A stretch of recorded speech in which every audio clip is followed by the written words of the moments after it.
Yes children, तो मैंने यहाँ लिखा है, अब सेकंड है हमारा water pollution. What is water pollution? जिस तरीके से हमने एयर पॉल्यूशन को देखा उसी तरीके से हम वाटर पॉल्यूशन को देखते हैं। वाटर पॉल्यूशन में भी क्या होता है कि हम सभी को, जो लिविंग बीइंग्स हैं, सभी को वाटर चाहिए, पीने के लिए भी चाहिए, हाउस होल्ड वर्क के लिए भी चाहिए, इंडस्ट्रीज के लिए भी चाहिए, और बहुत सी जो एक्टिविटी हमारी वो टोटली डिपेंड करती हैं वाटर पे। अब अगर हमें वाटर पॉल्यूटेड मिलेगा तो हमारी लाइफ पे क्या असर पड़ेगा, इस सब को हम देखेंगे वाटर पॉल्यूशन में। ओके, तो वाटर पॉल्यूशन में जब कंटेमिनेटेड इस वाटर को, क्योंकि हमें यूज़ करना है और वाटर हमें कंटेमिनेटेड मिल रहा है तो, और पॉल्यूटेड मिल रहा है वाटर, तो क्या होगा, इस चीज़ को जब हम लेंगे, कंटेमिनेटेड वाटर को लेंगे या पॉल्यूटेड वाटर को इस्तेमाल करेंगे, तो या ये बाय द रेन कंटेमिनेटेड आएगा, तो क्या होगा, हमारी जो सॉइल है वो ख़राब हो जाएगी, क्रॉप्स ख़राब हो जाएंगी, हमारी वाटर बॉडीज़ ख़राब हो जाएंगी, एक्वेटिक लाइफ जो इकोसिस्टम है वो बिगड़ जाएगा, ह्यूमन लाइफ हम लोगों की जो होगी वो काफ़ी ज़्यादा सर्वाइव करेगी। ओके, तो इस अर्थ वाटर का, और ये जो वाटर है ये क्या होगा, कहाँ जाता है, सब कुछ वाटर बॉडीज में जाता है और कुछ अर्थ एब्जॉर्ब कर लेती है। जो अर्थ जिस वाटर को एब्जॉर्ब करेगी, इट मीन्स कंटेमिनेटेड वाटर को एब्जॉर्ब करेगी, तो वो नीचे जो धरती के नीचे जो पानी होता है, ज़मीन के नीचे जो पानी होता है वो भी कंटेमिनेटेड हो जाता है। आपको मालूम है जो बंगाल की तरफ, वेस्ट बंगाल की तरफ एक कैडमियम जो होती है वो वाटर में मिलता है। कौन से वाटर में? अंडर अर्थ, जो ज़मीन के नीचे जो पानी होता है उसमें कैडमियम होता है, तो वहाँ का जो पानी है वो इस्तेमाल नहीं करते हैं। जो वाटर बॉडीज़ में, सी में, रिवर में जो पानी इस्तेमाल हो रहा है वो वाटर ट्रीटमेंट के बाद में हम लोग इस्तेमाल करते हैं। ओके, पॉल्यूटेड वाटर में हम ना तो इरिगेशन कोई कर सकते हैं और ना ही ये ड्रिंकिंग कर सकते हैं और ना ही कोई इंडस्ट्री में इस्तेमाल किया जा सकता है। तो ये जो होता है वाटर पॉल्यूशन वो किस किस कारण से होता है? पहला तो है हाउस होल्ड वर्क, हम अपने घर से ही शुरुआत करते हैं हाउस होल्ड वर्क। ओके, एक तो ये रीज़न है, और एक है हमारी सीवेज। ये तो बहुत बड़ी प्रॉब्लम है हमारी सीवेज का। कुछ सिटी में ये ट्रीटमेंट प्लांट होते हैं, लेकिन अधिकतर मोस्टली क्या होता है, ये नहीं होते हैं प्लांट इस तरीके के। और एक होता है ऑयल स्पिल,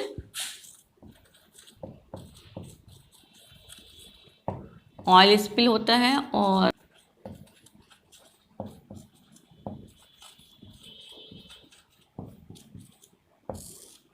ये रीज़न है वाटर पोल्यूशन का। एक है थर्मल पॉल्यूशन।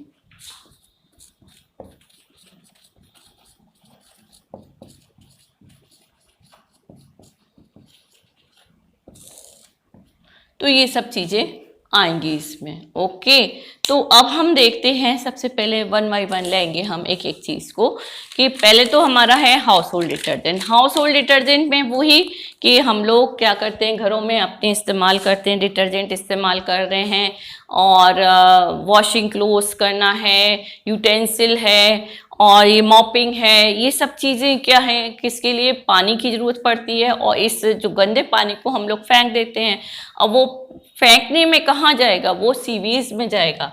सीवेज में जो हमारे टॉयलेट हैं और जितनी भी और भी चीज़ें हैं, जो गंदा पानी है, वो इस पानी को, जो बड़े शहर हैं उनमें सीवेज ट्रीटमेंट प्लांट होता है जो कि गंदे पानी को क्या करते हैं, ट्रीटमेंट करते हैं और उसको वाटर बॉडीज़ में साफ करके बहा देते हैं। अदरवाइज जो बहुत बड़ी बड़ी जो छोटी छोटी नहर बना देते हैं और इस सीवेज को तुरंत ही वाटर बॉडीज़ में पहुंचा दिया जाता है, जो कि हमारी रिवर का पानी भी खराब करता है। ओके, तो sewage treatment plant should be there. Household work में जो इतना भी डिटर्जेंट कम कर सकते हैं, जो पेस्टिसाइड्स हैं उनको कम करिए, जो हम केमिकल्स यूज़ कर रहे हैं अपने घरों में उसको कम करिए। इससे क्या होगा कि हमारा जो एटमॉस्फेरिक है या वाटर है वो हमारा सही रहेगा और अच्छा रहेगा। ओके, अब इसके बाद हाँ, एक चीज़ और कि कोरोना टाइम में जब अभी हम लोग सफ़र किया है हमने लास्ट अप्रैल में और मई में, अप्रैल मिड अप्रैल से समझिए बहुत ज़्यादा क्रिटिकल कंडीशंस थी, कई घरों ने सरवाइव किया है।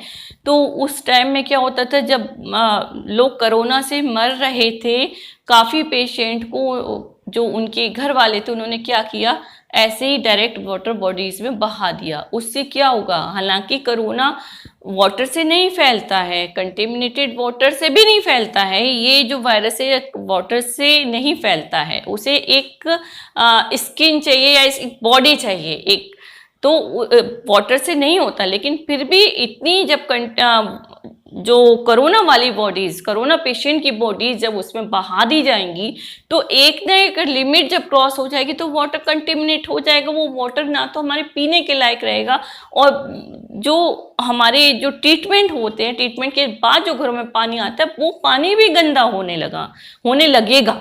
तो इस पे कंट्रोल किया और वहाँ पे क्या पेट्रोलिंग कराई पुलिस से, जो कि उस सबको बंद किया गया। पता नहीं कैसे लोग होते हैं जो कि अगर कोई इस तरीके का केस हुआ है तो उसको प्रॉपरली क्यों नहीं क्रीमेशन करते हैं, मेरी समझ में नहीं आता। और मुझे तो उस टाइम पे सुन के इतना दुख होता था कि बताइए, हम भी ह्यूमन बीइंग्स हैं और हम एक दूसरे ह्यूमन के लिए हमारी ऐसी भावना है कि अगर कोई कोरोना के कारण मर रहा है तो उसको वाटर बॉडीज में बहा दी जाए। ऐसा नहीं होना चाहिए। इट इज़ बहुत ही गलत हुआ, बहुत गलत। इसी तरीके आप चलिए अपने पॉइंट पे आते हैं। ऑयल स्पिल मीन्स कि जो सी में जितना भी हमारा ट्रेड होता है, आपको मालूम है मोस्टली सी से ही होता है, शिप से होता है। अधिकतर हर कंट्री में जो इतना भी ट्रेड हो रहा है वो सी के रूट से होता है। अब वहाँ पे क्या होते हैं, मोस्ट कभी एक्सीडेंट हो जाते हैं शिप के बीच में, और जो टैंकर होते हैं वो आपस में जैसे क्या हुआ, उनका कोलिजन हो गया या टकरा गए, तो जितना भी ऑयल वगैरह, क्रूड ऑयल इधर से उधर लेकर जाना होता है एक कंट्री से दूसरे कंट्री को, या कुछ और सामान, वो सब किस में आ जाएगा, सी में, वाटर बॉडीज में आ जाता है। सी का जो वाटर है वो क्या होता है, पॉल्यूटेड हो जाता है। इसी तरीके से इंडस्ट्रियल वेस्ट होते हैं। इंडस्ट्रियल वेस्ट में क्या होते हैं, that like cyanide and mercury are dumped into water bodies and this affect aquatic life. जो मरकरी और साइनाइड,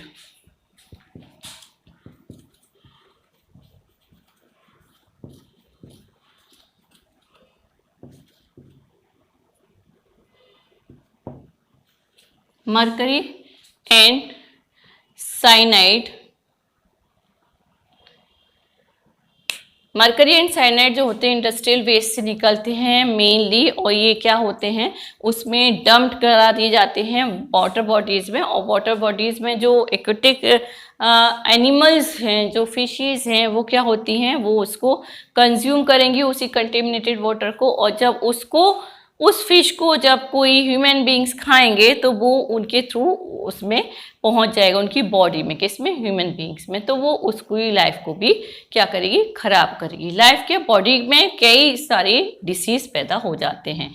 इसी तरीके से थर्मल पॉल्यूशन है। Thermal power plants, nuclear power plant, ये सभी वाटर बॉडीज के पास में होते हैं। ये थर्मल पॉल्यूशन कैसे होता है, ये सिचुएटेड नियर वाटर बॉडीज। आपने कभी जानने की कोशिश करी वाटर बॉडीज के पास क्यों होते हैं?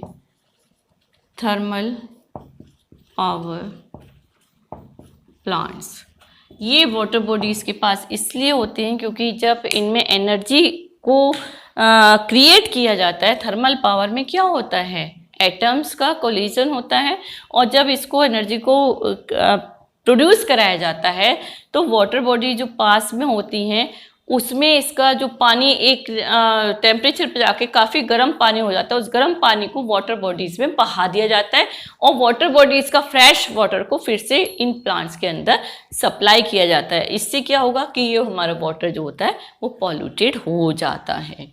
ओके, इस तरीके से ये जो थर्मल पावर पॉल्यूशन की वजह से टेम्परेचर 8 से 10 डिग्री सेंटीग्रेड तक वाटर बॉडीज़ का टेम्परेचर क्या होता है, बढ़ जाता है, इंक्रीज। इससे क्या होगा, इससे क्या होगा, जब 8 से 10 डिग्री टेम्परेचर बढ़ जाएगा गर्म पानी में, एक्वेटिक एनिमल्स तो सारे मर ही जाएंगे। ओके यस चिल्ड्रन, तो अब हम आगे देखेंगे।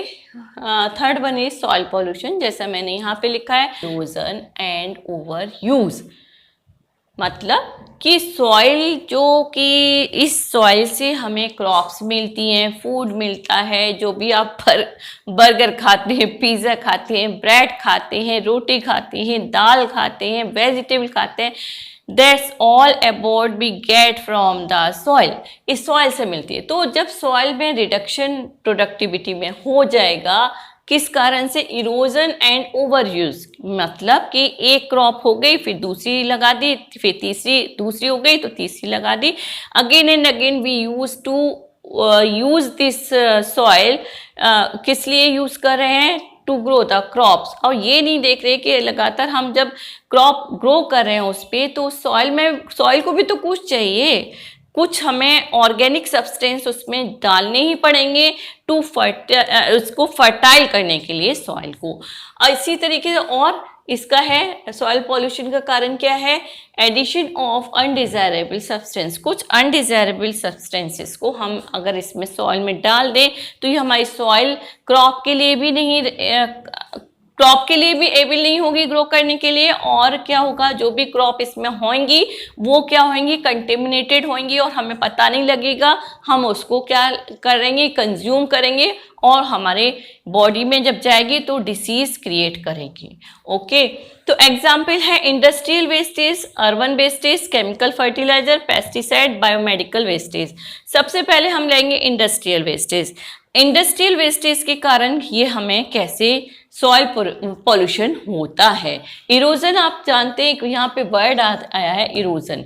इरोजन मीन्स कि जब हम क्या करेंगे, सॉइल का, जिसको हम हिंदी में दोहन कहते हैं, कि सॉइल को हमें बांधना है, उसे कुछ फर्टाइल चीज़ें देनी है, क्योंकि हमने एक क्रॉप को ग्रो कर लिया। जो भी चीज़ें थी सॉइल में के अंदर, जो भी न्यूट्रिएंट्स थे, मिनरल्स थे, वो तो उस क्रॉप में चले गए।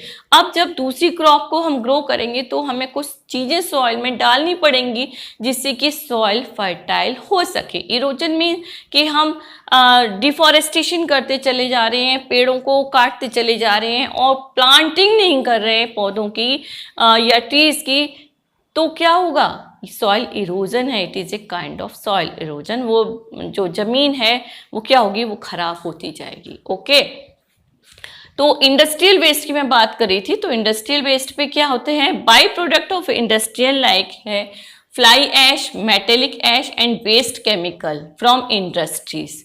इंडस्ट्रियल वेस्ट से निकलेंगे fly ash, metallic ash, fly ash हो गई, मेटेलिक ऐश हो गई एंड केमिकल्स निकलेंगे ना इंडस्ट्री से, केमिकल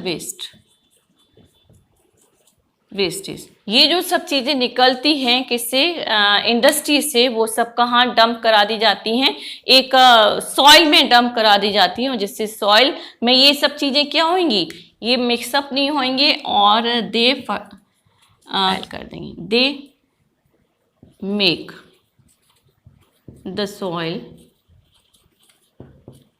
इनफर्टाइल। इस सॉइल को इनफर्टाइल ये सब चीज़ें बना देंगे अगर हम इंडस्ट्रियल वेस्ट को सॉइल में डाल देंगे। सेकेंड है अर्बन वेस्टेज। अर्बन वेस्टेज जो कि हमारे घरों में, नगरों में, सिटी में, विलेज में, ये सब चीज़ें हमारे जो होती हैं इस्तेमाल, क्या चीज़ इस्तेमाल होती हैं, आप फ्रिज में बोतल रखते हैं, प्लास्टिक की बोतल रखते हैं, उसमें पानी को ठंडा करके पीते हैं, ये है ना, बिल्कुल ठीक कह रही हूँ मैं। इसी तरीके से हम कोई सामान लाते हैं बाहर से तो हमें बड़ा कन्वीनियंट लगता है, पॉलीथीन में ले आए, कोई वेजिटेबल है, कोई सामान है, उस सब को, ग्रॉसरी है, उसको हम पॉलीथीन में ले आते हैं। घर से बैग नहीं ले जाना है, वो हमारी शान के खिलाफ है। हमें याद ही नहीं रहता, कुछ सामान लेने जा रहे हैं, हमें ये तो मालूम है कि हमें कुछ सामान लाना है, पर ये नहीं मालूम है कि हमें घर से कपड़े का बैग लेकर जाना है। अब आप सभी याद रखेंगे कि घर से जब भी बाहर जाएं, सामान लेने के लिए जाएं, तो एक कपड़े का बैग अपने साथ लेकर जाएं। और अगर कोई आपको पॉलीथीन में रख कर दे रहा है सामान, तो प्लीज़ डिनाई करिए, मना करिए, लेने से मना करिए। अपने बैग को वहाँ पे प्रेजेंट करिए, अपने बैग में वो सामान पड़वाइए। प्लीज़ प्लीज़ प्लीज़, ये अपील कर रही हूँ मैं आपसे, please do not use the polythene. Okay, जब रेनी सीजन आना शुरू होता है तो नगर निगम को याद आता है कि चलिए कोई अभियान चलाया जाए कि do not use the polythene. उस समय सब क्या होगा कि बहुत ज़्यादा सीज करे जाते हैं, पकड़े जाते हैं, फाइन लगाए जाते हैं। जब रेनी सीजन ओवर हो जाते हैं तो फिर से पुराने ढर्रे पे नगर निगम आ जाता है और सभी लोग फ्रीली पॉलीथीन को इस्तेमाल करते हैं। आपको मालूम है ये प्लास्टिक और पॉलीथीन रिसाइकिल होने में 1000 ईयर्स भी लग जाते हैं। इसको बहुत ज़्यादा हार्मफुल है। एक बार प्लास्टिक जो इस्तेमाल कर रहे हैं हम लोग घरों में, इसको पॉलीथीन को आप जलाते हैं तो वो एयर पॉल्यूशन हो रहा है, वहाँ की लैंड खराब हो रही है, वहाँ की सॉइल खराब हो रही है। इस पॉलीथीन को प्लीज़ प्लीज़ प्लीज़ मत इस्तेमाल करिए। रिसाइकिल होने में 1000 ईयर्स लेगा और उससे पहले ही ये इतनी पॉइजनस गैस को रिलीज करके हमारे एटमॉस्फेयर में छोड़ देता है। ओके, तो इस तरीके ये है अर्बन वेस्टेज जो कि हाँ हमारे घरों से होता है। केमिकल फर्टिलाइजर्स, ये केमिकल फर्टिलाइजर्स एनपीके, एनपीके क्या है? Nitrate phosphate and potash, mainly तो है एनपीके। ये हो गया हमारा nitrate phosphate and potash. Okay, तो ये वाला जो ये ज़्यादा क्रॉप्स को बढ़ाने में मदद करते हैं और जो फार्मर्स हैं वो इसको यूज़ करते हैं। Farmer uses it. ये एनपीके, एनपीके मीन्स मैंने बताया ना नाइट्रेट फॉस्फेट और पोटाश को करते हैं। ये किस लिए काम आता है? Uses it to grow crops. Crops को ज़्यादा से ज़्यादा क्रॉप्स होगी, जल्दी क्रॉप्स ग्रो करेगी, पैसा ज़्यादा होगा क्योंकि वो मार्केट में जाके सेल करेंगे। तो इसको बढ़ाने के चक्कर में एनपीके को यूज़ करते हैं। It is a kind of chemical fertiliser और पर सॉइल की ये फर्टिलिटी को कम कर देता है, ये एनपीके। ओके, इसी तरीके से एक होता है कि जब क्रॉप्स पे कीड़ों या इंसेक्ट्स का अटैक होता है, फील्ड होते हैं बहुत बड़े बड़े, वहाँ पे क्रॉप्स होती हैं, बहुत क्रॉप्स होती हैं, जो खुला एरिया है, वहाँ पे आप कोई ढक तो सकते नहीं, किसी चीज़ को कवर कर नहीं सकते क्रॉप को। तो वहाँ पर पेस्टिसाइड का जब अटैक होता है, उस पेस्टिसाइड के अटैक को रोकने के लिए इंसेक्टिसाइड्स अटैक करते हैं क्रॉप पे। तो जो फार्मर्स हैं वो पहले डीडीटी यूज़ करते थे। डीडीटी होता है केमिकल फर्टिलाइजर नहीं है, केमिकल है, पेस्टिसाइड है। तो इसको डीडीटी का यूज़ किया जाता था। जब इस पे रिसर्च हुआ तो ये इट वाज वेरी डेंजरस और इसको फिर गवर्नमेंट ने बैन किया। आजकल डीडीटी का इस्तेमाल होता ही नहीं है। और दूसरी जो हल्के केमिकल्स हैं उनका पेस्टिसाइड के उसमें इस्तेमाल होता है। ओके, ये पेस्टिसाइड भी क्या होते हैं, जो हल्के भी इस्तेमाल हो रहे हैं, अगर क्रॉप्स पे फार्मर से इस्तेमाल कर रहे हैं तो ये क्या होगा, जब रेन होगी, जब या वो पानी डालेंगे अपनी क्रॉप में, इरिगेशन करेंगे उस क्रॉप का, तो वो पानी बहकर कहाँ जाएगा? उसमें जमीन के नीचे चला जाएगा, उस वाटर को गंदा करेगा, या बहकर वाटर बॉडीज में जाएगा, उस पानी को गंदा करेगा, एनिमल लाइफ को गंदा करेगा, या वहाँ जो एक्वेटिक लाइफ है उसके इकोसिस्टम को बिगाड़ेगा। तो ये इतना एक में एक चेंज चलती रहती है। तो please aware about your atmosphere.